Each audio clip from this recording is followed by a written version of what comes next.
Welcome to Red Velvet's cake shop. We heard that it's someone's special day. So let's focus on getting you the most perfect cake. Click on a cake to learn more.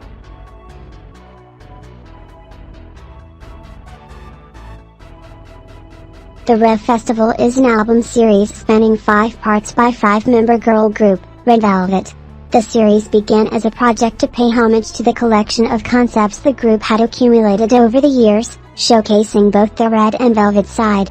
The Reve Festival is complex, using older key elements featured in past albums in order to introduce new concepts into Red Velvet's legendary career thus far. November 28th treated us to the 5th entry, second of the 2022 reopening, entitled Birthday. The bakers who created this cake are Wuchi Aljo as art director, Lisa Bayal as concept planner and graphic designer with assistance from Yongda Sul, Yoon Ji-young as photographer, Mingkyu Joan as set designer and finally, Made in Hell handling illustration. The first promotional content released for the era was the Story of Rev comic, the first concept poster and the scheduler. We will not be touching on the Story of Rev in this video because while it is a prelude to Birthday, the comic is a retelling. Basically, anything SMCU related is never getting actual airtime on the Shpresm channel, so sorry. Next, it's time to make a cake. Here's your odd recipe. Odd recipe is the first concept set from the album and showcased through the mood sampler, handled by Wuchi Aljo, Lisa Bayal, Yoon Dae-sul and director Subin Park. In the video, we see the girls baking over the instrumental on a ride, a song that was crafted to mimic the feeling of being in an amusement park. The very beginning and the ending of the song were mixed for the short snippet showcasing the slow build-up and creating a sense of tension. The mood sampler mixes film and digital, the style reminding me of FX's pink tape film in a way without narration and the sketch typography. Still, the artsy style is intimate and creates a carefree, personal feel for the viewer as we watch the girls prepare for a celebration and a feast. Odd recipe is quite the treat. As someone who prefers maximalist design, Odd recipe is right up my alley with the counter and table being cluttered with endless excess of various food items. As most know, the Reve Festival series is meant to serve as a celebration of Red and Velvet blending both sides to create something new, all while giving a tasteful nod to the past. One way of doing so as showcased here is through the means of food. In the world of Red Velvet, red will often be symbolized through sweets while velvet will be represented by more savory foods. Between this table and the kitchen, I noted items that represented both, squash, Reve cake, fruits, shrimps, broccoli, mushrooms, cupcakes, whipped cream, gummy worms, chips, canned food, jello cake. The key to Odd Recipe's maximalist approach, and pulling it off, lies within knowing where to stop, an important part of the process. While the surroundings are cluttered and chaotic, the girls and even the house's interior design itself remains neutral and uniformed. We have black plus white colors often associated with velvet and some texture moments with jeans or even Joy's silk material dress. It makes them stand out against their surroundings. The interior design follows a more neutral color palette as well, which allows the pop of colors from the food and the pixelation to shine. Odd Recipe is self-explanatory. It's an odd recipe that the girls must make in order to gain their powers, as was showcased in Reve Power. The adjective for the recipe is showcased brilliantly throughout this set, from set to color palette and now to design choices such as the pixelation and the teeth. Teeth and thus gums, have a way of making us feel unsettled when they are seen outside of your mouth. People are oftentimes even grossed out by the idea of dentures.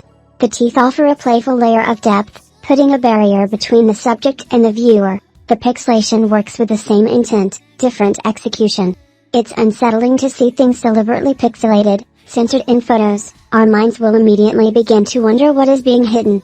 There are many different connotations that come with pixelation, such as private information, resolution issues, lewd imagery, or gore. Another factor that adds into the oddball effect is the girls' actions throughout this concept set as well. Things such as eating with their fingers rather than using utensils. It's intentionally grotesque. Irene even smashes cake in the bathroom sink with her fingers, her facial expression showing her humorous discomfort. The oddities do not stop there. While normal utensils are seen and present within the kitchen, Wendy and Irene were shown with forks in their hands, while Joy had a knife specifically. The girls are shown using odd tools to help them bake, such as Larry's hammer and Wendy's drill. Lastly, it wouldn't be the Reve Festival if there weren't references to past eras as well. In this set alone, there's quite a few. Let's run through them. Peekaboo's Jello Cake. Jello cakes make their grand re-entrance here in Odd Recipe, which was originally used to lure pizza men to their deaths in Peekaboo's music video. Both Wendy and Irene are seen with them in Odd Recipe. The significance of Jello cakes in Peekaboo were odd to begin with, being a sweet treat in a Velvet music video. If you watched my The Perfect Red Velvet video, you already understand why. Lollipops. Not certain where else lollipops have popped up within RV's massive art collection, but for sure, one was featured in Joy's character trailer from The Perfect Red Velvet, in which I explained how the act of eating lollipops has been over-sexualized, and its placement within that visual teaser meant to serve as an act of rebellion while projecting an image of purity with baby pink styling. Once again, I elaborated further on this in my Perfect Red Velvet video. Here, it's simply meant as a reference, nothing more, nothing less.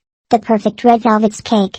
Also in Joy's character trailer, she is shown eating the cake, mouth first referenced here as well. Bad Boy's gun. Sulgi's seen in Bad Boy, pointing the gun reference here. Additional set details are the skeletons, the Legos, the eyes, and the cake decorating magazines. Eyes were featured all throughout this concept set, was purchased for Reve's cake. Wendy has a bloody eye in her hand as well. Another funny little detail is the veggies and fruits in the rib cage of the counter in Ieri's photo. Another design choice other than the pixelation was the desaturation of the composition. The choice was most likely made to emphasize the unsettling nature of the set, giving the girls a more ghostly look with their skin leaning more pale while the darker colors look more dense. It was deliberate, especially with Ieri's more light smoky eye makeup. Personally, while I understood why the decision was made, I do feel like saturating the photos more wouldn't have taken away from the look at all. I'm not a huge fan of pale appearance though. All in all, this concept set remains true to Red Velvet's style. There are multiple cakes featured throughout, most of which have the more vintage cake piping style that could be found in a lot of Red Velvet's music videos. The girls are also gathered around a table, another activity that is often done throughout their work as well. Bad Boy, Peekaboo, and Queendom, just to name a few. Minky Joan was very meticulous with the details. In one photo there's a sticky note containing the words frogs and ladybugs on Wendy's cheek.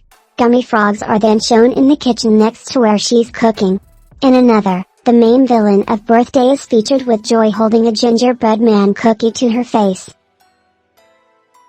The pixelation featured in Odd Recipe was cleverly hinted at from the first promotional poster and the mood sampler, which featured the logo in pixelated form.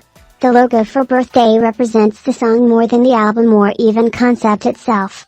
SM described Birthday as a pop dance song with trap elements, and this is neatly displayed in the more urban graffiti style logo, with a cheeky lowercase I that resembles a birthday candle.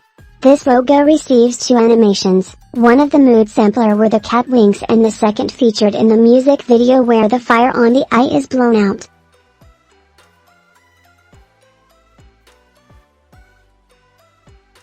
Other typography used throughout this era includes Brady Bunch and Big Bottom Cartoon, the latter of which was designed by Karen B. Jones.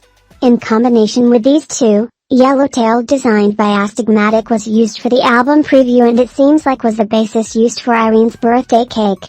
Overall, the typography choices give the album a very youthful look, matching the kiddie spirit of an old school birthday party. The cake is done. Let's get to decorating. After ingesting the food made from their Odd Recipe, the girls then unlock their Reve power. Made in Hell is responsible for the 2D illustration showcased throughout this set and all the promotional content as well. These illustrations include a revamp of the characters featured in Russian Roulette.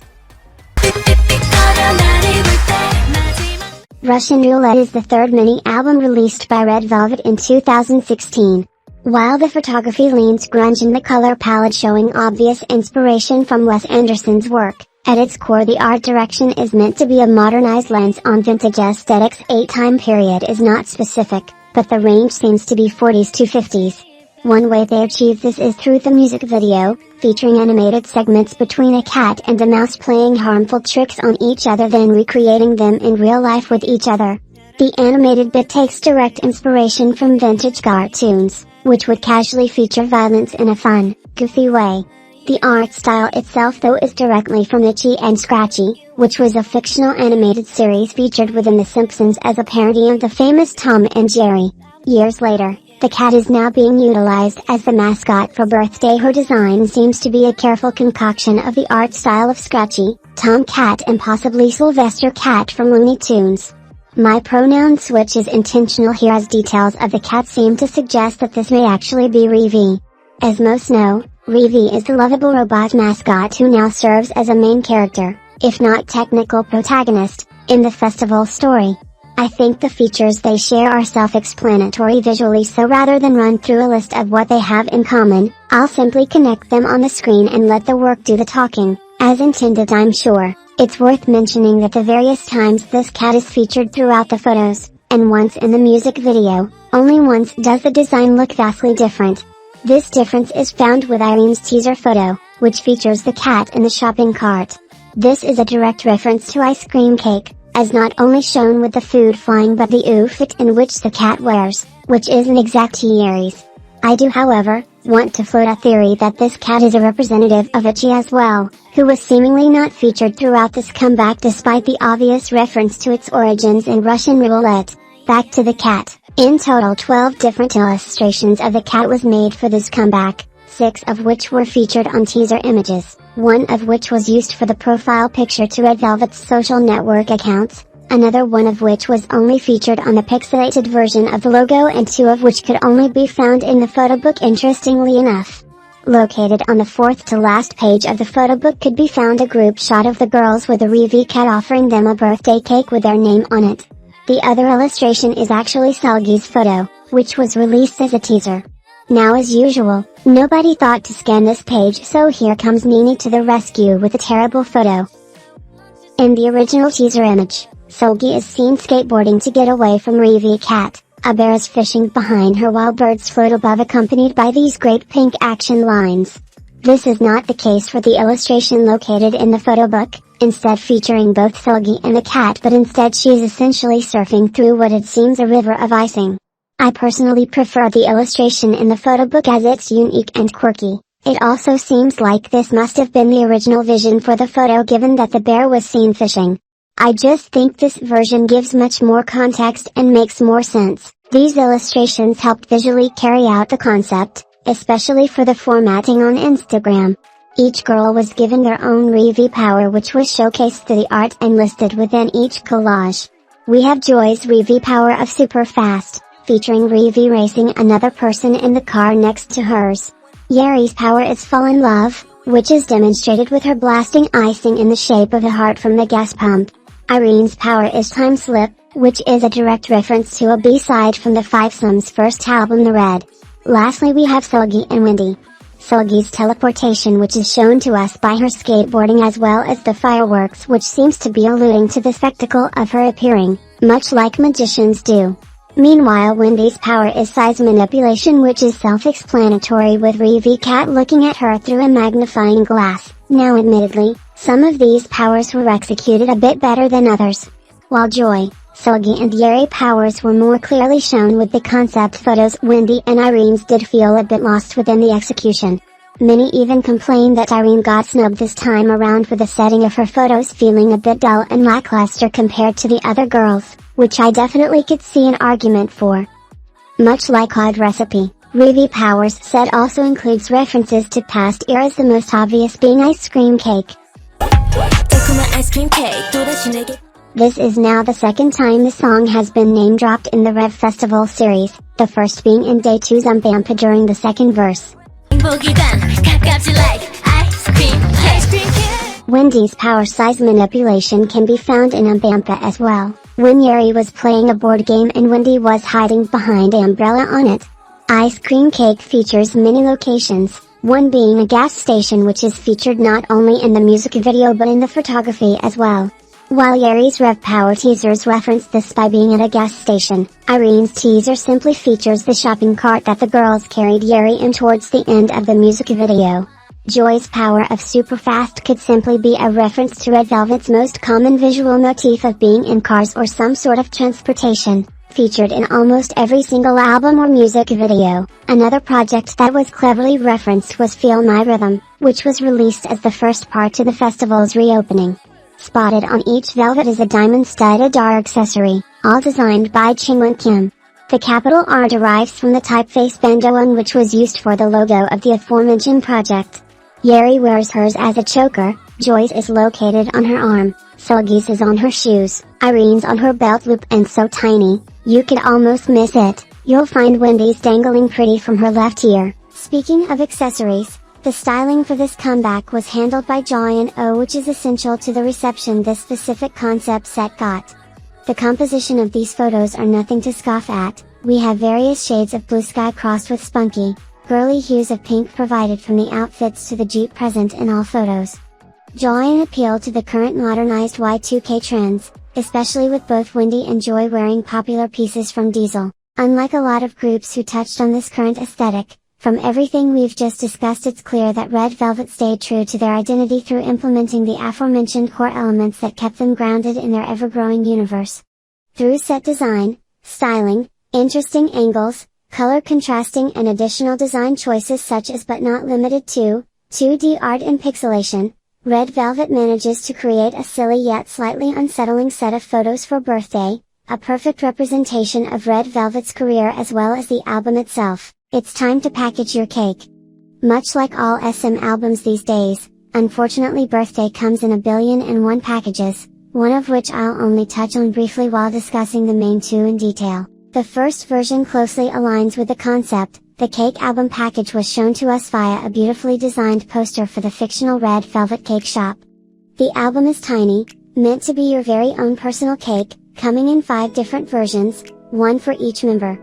I tried to find the bakers or bakery who the original cakes came from to no avail unfortunately.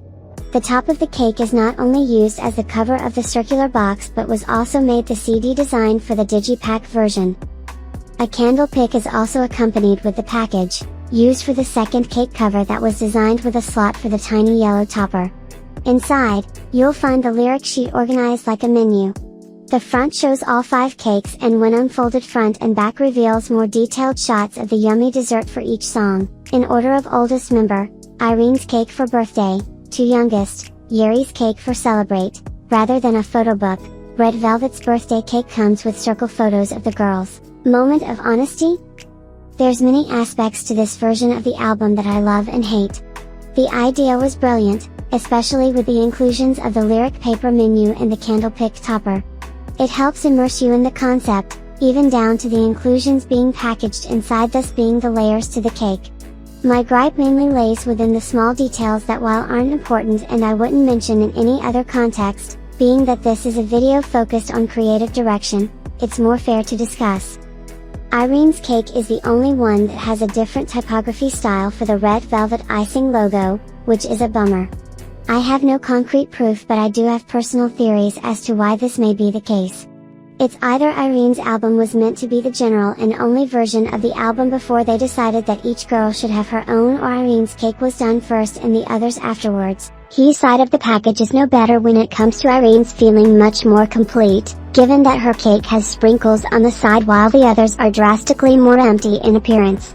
Wendy and Seulgi's feature the confetti sprinkles that were located at the top but it's shown more sparingly which leaves a huge amount of space just empty. Joy's is no better, having cake piping at the bottom which doesn't really translate well from actual cake to circular packaging in my opinion. Still, the aforementioned 3 are better than NINI'S, who for some reason the team decided she would have absolutely nothing on the sides. The circle photos are equally an unsavory choice for me, but I'll discuss why in a second. Regardless of these complaints, I still applaud the effort that it took to provide some sort of variety for each girl's cake. Converting an actual cake's design into a physical package is harder than it may seem, and there were measures taken to execute that idea to a fuller extent than most would. If you observe closely on everyone's cake but Irene's, you can actually see scraping details from the icing being placed on the side of the cake. The second version of the album is the photo book version, which, unlike the previous poster, was revealed through a more scrapbook design, a design that is followed through with inside the photo book. 2 photo book versions were produced for birthday, with a spiral notebook style protected front and back with a frosted matte plastic cover protecting both sides. Despite 2 different names being listed, recipe version and Reve version, the only difference between the 2 photo books are the front and back cover. Both feature the same exact content and formatting inside. As stated, the scrapbook style for Mod Recipe is utilized for Recipe's photo book cover, with a collage that mixes Polaroid and actual printed photos taped together. The graffiti logo for birthday is sprayed across it, featured in a neon pink to match the pink album sticker located on the plastic cover before it. The back is a more detailed shot of Irene's jello cake with a track list listed in the highlighter yellow that was used as the back printed paper for the cover and the back cover. The yellow contrasts well against the translucent pink of the cake, a nice choice. Reve version utilizes the illustrations featured throughout the work, the cover being the group shot of the girls in the car, while the back opted for a more moody photo, the lighting dimly lit giving more focus to the Reve cat rather than the girls. The highlighter yellow featured mentioned before only makes a small appearance on this photo book's album sticker. As expected, the back paper of the covers for this version are hot pink. Inside, both introduce you to Odd Recipe first. The layout uses a mixed media style, providing us with both photos and Polaroids scattered in between full shots of either the set design or a member. After 36 pages, Reve Power's concept finally appears, with only 23 pages to provide us. The photos picked for Reve Power are much more straightforward, not receiving much additional layout editing other than illustration assets being utilized every few pages and photo layering on others. An interesting detail appears within the title pages, each featuring a different handwriting for not only the song titles but the lyrics and team credits as well. I would describe the handwriting style of each as having a jotting something down on a piece of paper in haste feel that matches the mixed media editing style used for these pages. The song titles, however, were more bolder with the exception of Celebrate. The same spray painted version of the graffiti birthday logo is shown for its dedicated title page in an intimidating black.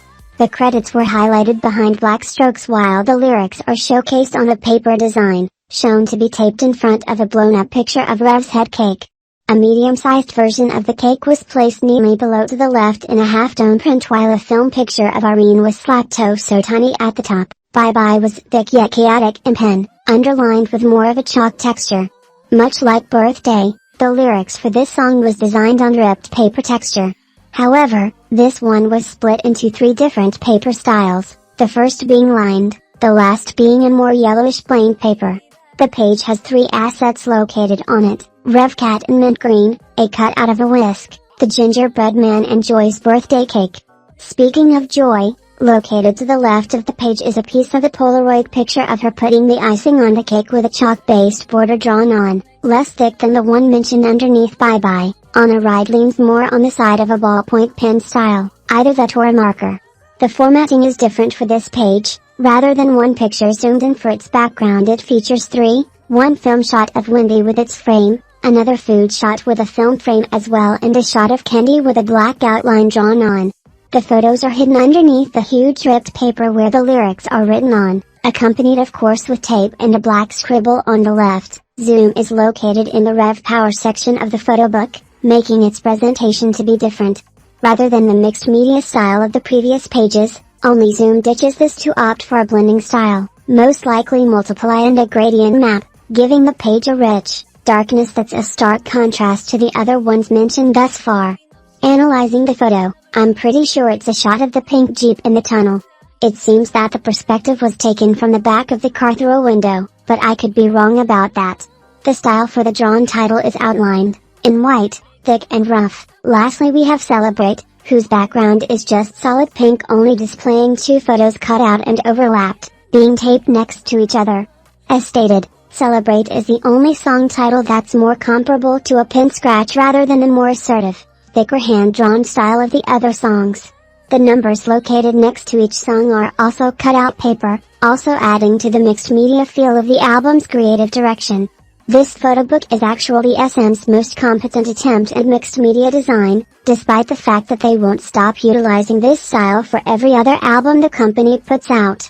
It actually fits quite well here given the theme, and there's more care showcased with details to make it look authentic. Even then, the photo book has some serious pitfalls. Before I start, I need to emphasize this, because I do understand that many people do not know the ins and outs of creative direction and graphic design.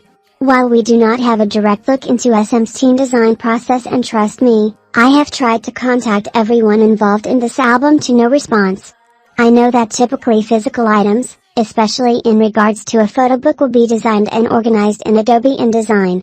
These pages did not just appear randomly in order when going out to print. It has to be organized first, especially if every package has a different package style, such is the case with Birthday, which had different layouts for the Digipack version versus the Spiral Notebook one. So please keep that in mind when you listen to me point out the issues here. This was deliberate and not just silly little mistakes. These are things that should have at the very least been corrected before the final print hit. For starters, despite the fact that this photo book has 60 pages, not all of them feature photos. 3 pages can be located in both versions that are simply blank, no photo, no design, just the blank back of another page. One of these pages at the very least has the decency to be pink, which is located in the Reve Power side of the book to the left of Yeri's solo shot.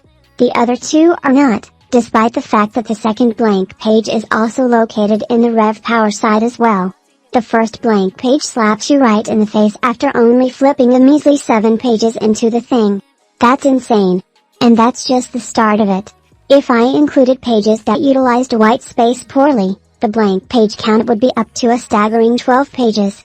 It's so egregious that I've decided to sit down and list the specific issue with each one. I'm pointing out the specific pages, some of which are back pages, which is why the label count will be higher compared to the actual pages of the photo book. Let's start with page 20. Here we have a blank black page and then 2 photos of Joy. It's confusing as to why they would even organize this page like this, being that, 1, the style of this photo book is heavily reliant on mixed media and they could have easily edited this to match the other pages. 2, 6 pages before this, when they used 2 pictures of Yeri against a black space, it was edited into 2 circles beautifully balanced in the center. Why wouldn't they just do the same thing here?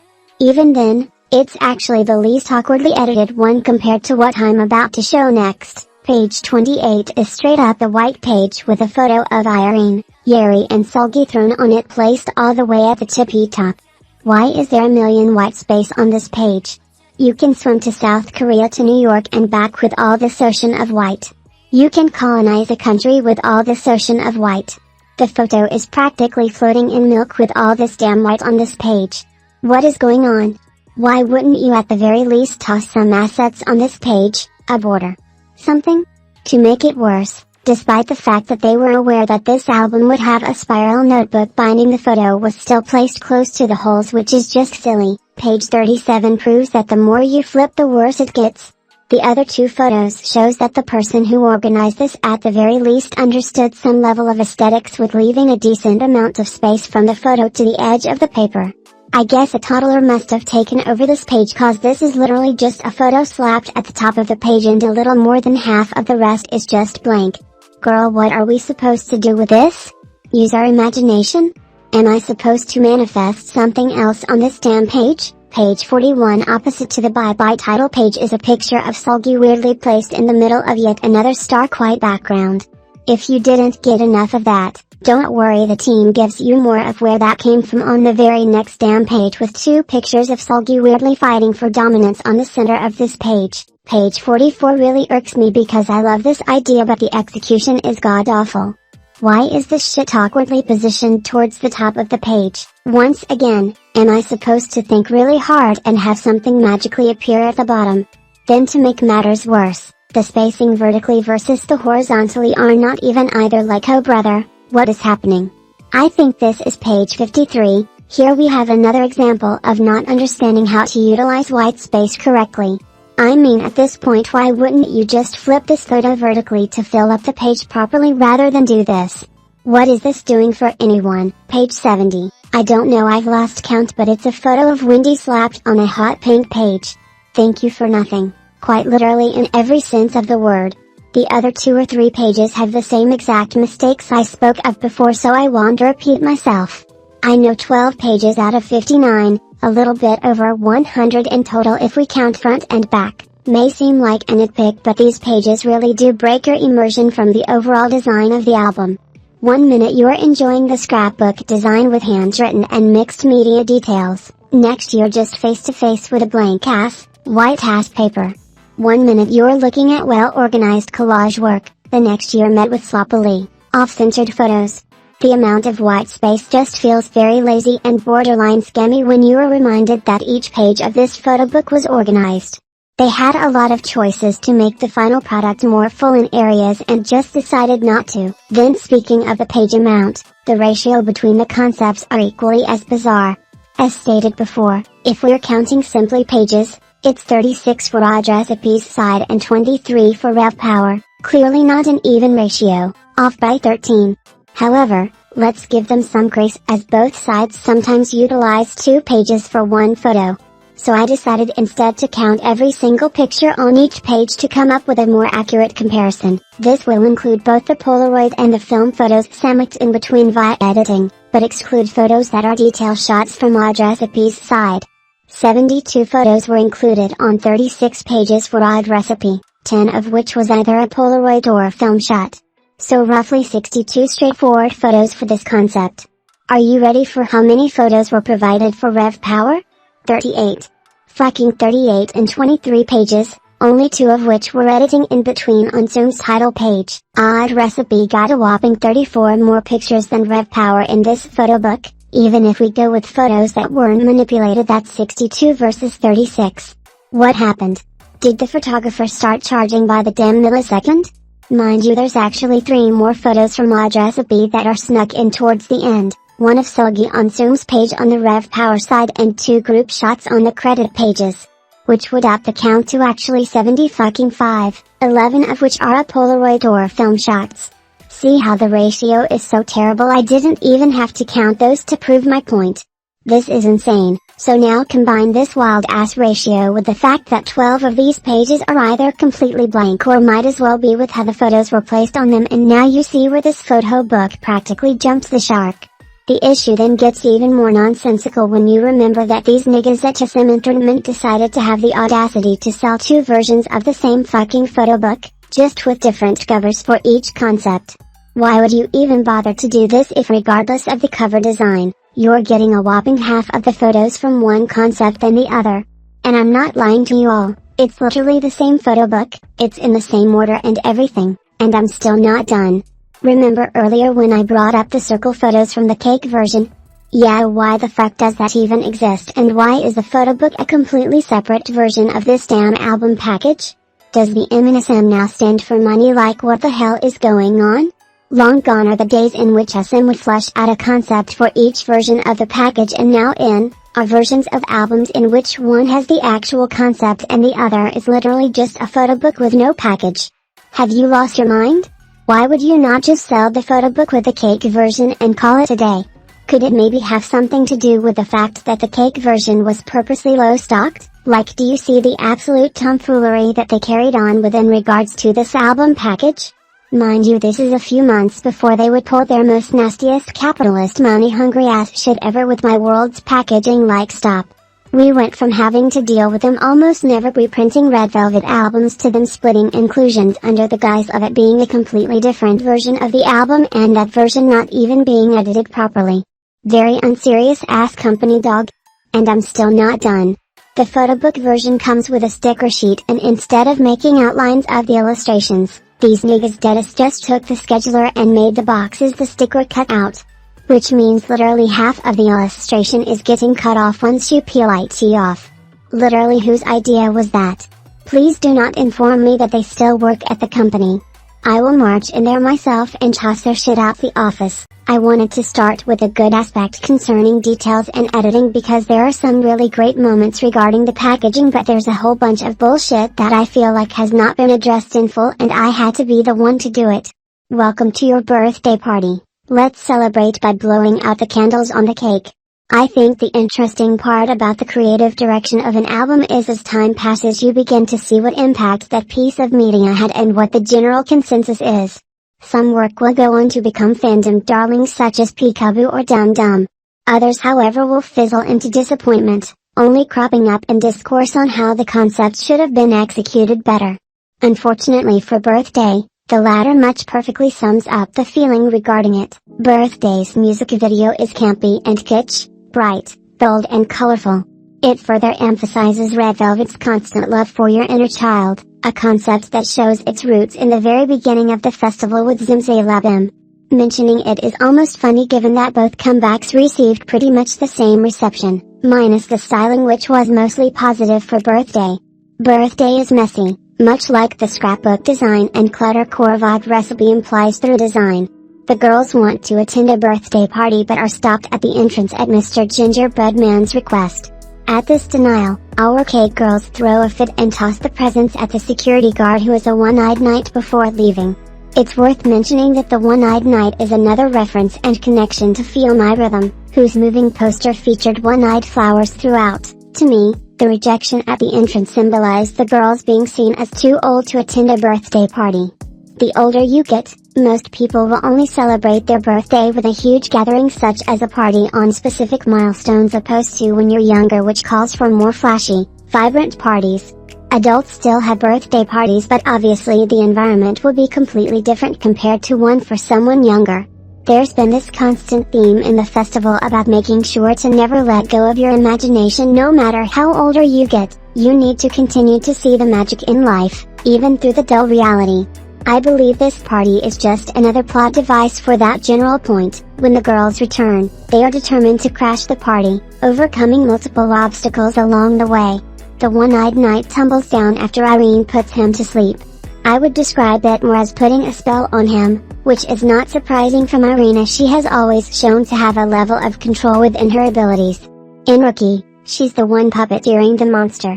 In Really Bad Boy, she's the one making werewolf shadows to scare Solgi. In Zimzalabim, she's the only member not wearing the 3D glasses behind the hypnotic spiral clip. She sort of has the ability to manipulate reality, much like her power name, Time Slip, applies in a way. Afterwards the girls split. We first follow Wendy, Yeri and Selgi, who run into a Yeti-like creature. While this muffhead has never been featured throughout the expansive Riv world, it does remind me a lot of Rookie Monster in a way. We're gonna call it a Yeti though.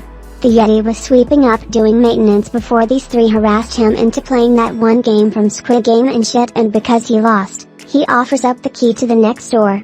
Yeti ass is out of a job, that's all I'm gonna say. Joy and Irene on the other hand are on a game board. The last time in which we've seen similar imagery comes from Mom Bampus' music video, where Irene and Yeri play together. They retrieve a key as well that lands on the sole spot of the board. Later on there will be a scene of Irene in this same room on top of a cat, which is two references: one, Ice Cream Cake, which featured a two-color die cat chasing them, and Queendom, in which the cat returns for the opening of Queen's Mystic Store and Irene's eyes glow in the same colors in Queendom's music video. Solgi defeats Something, which provides her another key, which is visually shown as a smoke cloud on the planet.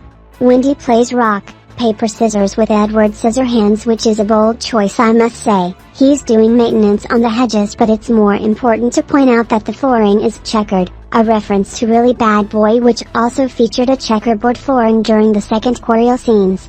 The checkered floor design in general is a reference to chess, which is another well-established visual motif in Red Velvet's identity. Opposed to Dum Dum, which just featured the girls staring at the chessboard before the pieces float up, with the checkered floor in Really Bad Boy the choreo serves in a way as playing the game, with the girls being the chess pieces. Even when the girls are not literally playing chess, you can even find symbolic representations of the game, such as in Peekaboo when Wendy and Joy are methodically placing the gemstone toppings on the pizza, which feels like they're mimicking the way they usually play in chess. It's not a coincidence that the checkered design featured on the flooring in Birthday is within the context of Wendy winning the game. Wendy is also seen later in the music video playing checkers with a spaceman, her piece sliding perfectly into an adorable heart. Another key is retrieved when Joy steals it from one of the mythical creatures in the elevator, which is definitely a violation of some sorts cause way too many niggas are packed in there. The mythical creatures only have animal heads, an abstract nod to anthropomorphic characters in many old-time fairy tales. This choice was also featured in Feel My Rhythm with the dancing birds with human bodies. It could also be seen as a representation of theater and musicals, given as the same tactic for musicals as the genre allows for abstract interpretation as it's less reliant on realism compared to a medium like film. Both Rookie and Feel My Rhythm take inspiration from theater and thus, we'll count this as a reference as well. Joy escapes the elevator before her and the rest of the girls are being chased. Despite the looming danger, the girls are taunting the mythical characters with playful smiles. I wouldn't call it a direct reference, but the scene does remind me of Peekaboo when the girls chase the pizza boy down the steps in the same playful, taunting manner. It's interesting that rather than doing the chasing, they're being chased. They've been chased in previous series before, but they looked more panicked than playful in those videos. Irene whips out a little Wii remote to finally use her Reve power, time slip. This essentially slows down the creatures to pretty much non-movement as the girls figure out a plan. It was at this point of the music video that I realized that despite the heavy emphasis on the Reve powers, their role in the final product is quite confusing and even borderline meaningless. Joy's super fast is shown when she runs out the elevator quickly before anyone can catch her, but Wendy never changes size from beginning to end. Okay, this is editing Nini here because I think I wasn't that clear on what I was saying. So I'm pretty cool. But there was a few corrections that I wanted to do. So for Wendy's power, size manipulation, I think that the scene with her holding up the bear to the camera was supposed to be more evidence of her power, because as you can see, well, first of all, the shot itself looks like I would compare it to looking through a magnifying glass, or having a fisheye lens. And shortly after that scene, there's the bear appears and it becomes larger. So I'm pretty sure that's supposed to be showcasing her power of size manipulation. Plus, but then it's I kind of don't like the bear, because I feel like they just shoved all the powers into the bear last minute, because the fact that the bear gets larger, that's Wendy's power, and then on top of that it appears, so that's Silgy's power, right? And then it shoots lasers from its eyes, so that's Yuri's power. But I feel like that's such a lazy way to do it. They should all have scenes that clearly showcase their powers. I don't understand why it's there's so much that doesn't make sense. There's so much that doesn't make sense. But I guess it's not fair to say that too, because they also have to manage doing references to other past works while also doing powers for this work. So I guess it does make sense, but I don't know. The only reference to her power I can think of is when the girls close their eyes and magically make a tiny balloon bear appear that blows up bigger and begins shooting the creatures away, as well as working as a barrier in the hallway. This bear has Rev's little lever on its head, so I'm assuming this must be a representation of her, especially given how she was presenting in that Story of Rev cartoon. Also, in a way, I guess this also showcases Yuri's power, as Rev is shooting pink lightning through her eyes. But for all the focus on these powers, you would expect something more concrete. Also, the remote is one of the very few instances where recent era items are featured in Red Velvet's work. During the Minhyejin era, she made sure that most of the items featured within Red Velvet's vast body of work were vintage or antiques. Even the more modern items were still dated, such as the headphones Joy wears in Power Up, which is actually connected to a CD player. Currently, as far as I remember, this is now modern item number 3. Number 1 and 2 were Queendom with the AirPod and Yuri on the computer. Not sure if I'm a fan, I think I would prefer to see them still tinkering with outdated technology, as it's funny and helps me get immersed better. They do such odd, weird things in their music videos that it sort of just makes sense that they are still using a bunch of antiques like they're witches stuck in time cause they got burned during the Salem witch trials. The girls then end up making a pentagon out of plushies, which is a reference to Red Velvet's Velvet Side, which is heavily reliant on cult and horror-inspired visuals. This is actually one of the rare occasions which something so grim is featured in a music video that leans more red. The other time that immediately comes to mind is the gun featured in Russian roulette. In red music videos, violence and darker imagery are oftentimes disguised in more cotton candy, cutesy ways opposed to Velvet that is meant to mimic reality and thus, regularly features grim imagery directly. So Birthday perfectly falls in line here. It's also a really sweet way to celebrate Red Velvet's artistic identity in one frame, which is the whole point of the Reve Festival to begin with. After that we get to the fight scene that seems to take place at the small cavern in which the house that the finale takes place in is located behind of. Interesting to note that the entire place was covered in snow, much heavier than the one featured in the finale's album cover. It's important to note that the finale was when it was finally revealed that the festival was the story of Reve traveling through the festival in a fairy book format, narrated by Wendy. This pretty much ticks off another reference, I think only the second for the finale overall in the series. Sulgi is the only one who fights the gingerbread man, which makes sense given her track history within the RV universe. Sulgi is usually the member either carrying a weapon or who they depend on to be the force. In Bad Boy and Monster she carries a gun. She's the only one in this music video who physically fights not once but now twice. This part of the music video is the only thing tying together the 2D illustration that was so heavily featured in the album's creative direction that it practically carried it. While not exactly drawn in the same style, it does feature the same halftone style for the animated dashes and whirls. Other than that, the only other thing is the Russian roulette cat that pops into frame a measly 1 second with some pink action animation when the girls showcase their weapons. It's so small in the frame you would miss it if not for the thumbnail.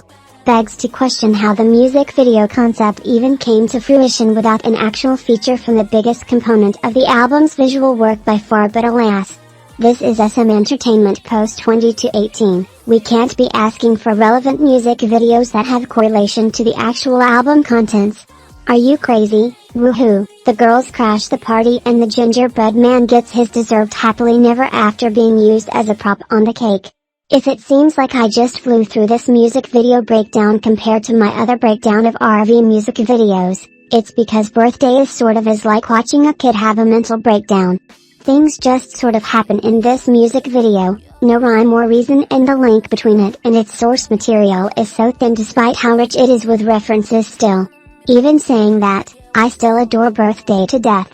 It's such a fun watch from beginning to end. Just pure silliness.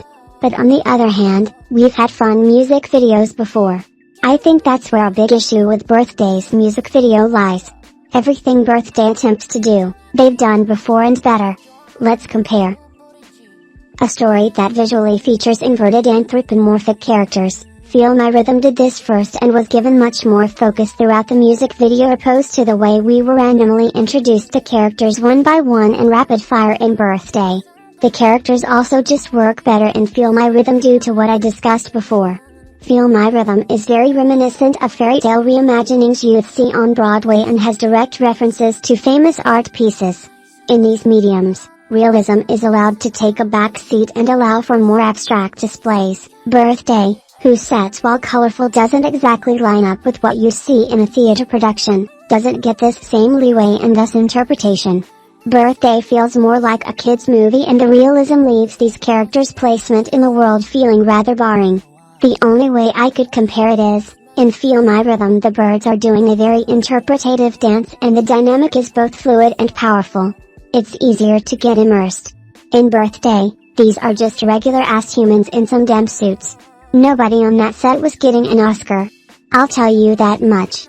Even the disco head girls were losing me. A music video that features a story, we've certainly seen better executions of this from Red Velvet, from abstract and silly such as Rookie or Feel My Rhythm to realistic and dramatic such as Peekaboo or One of Those Nights.